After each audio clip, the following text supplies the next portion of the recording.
কচু ক্ষেতের অবস্থায় দেখেন শেষ তো, কারণ কচু ক্ষেতে কিন্তু পর্যাপ্ত পরিমাণ এবং প্রচুর পরিমাণে পানি প্রয়োজন।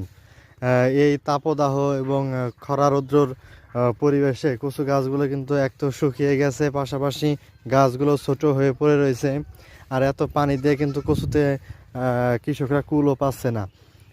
তাছাড়া পাতাগুলোও দেখেন সবুজ দাব বর্ণ থেকে হালকা হলুদাভ বর্ণ হয়ে গেছে। এবং প্রায় গাছগুলোই কিন্তু ছোট পর্যায়ে পড়ে রয়েছে, গাছগুলো কিন্তু বড়ও হইতেছে না।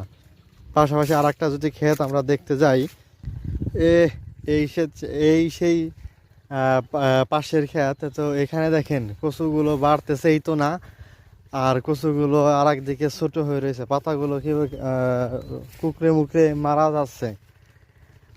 গাছগুলো কিন্তু একদমই বাড়ন্তশীল নাই। তো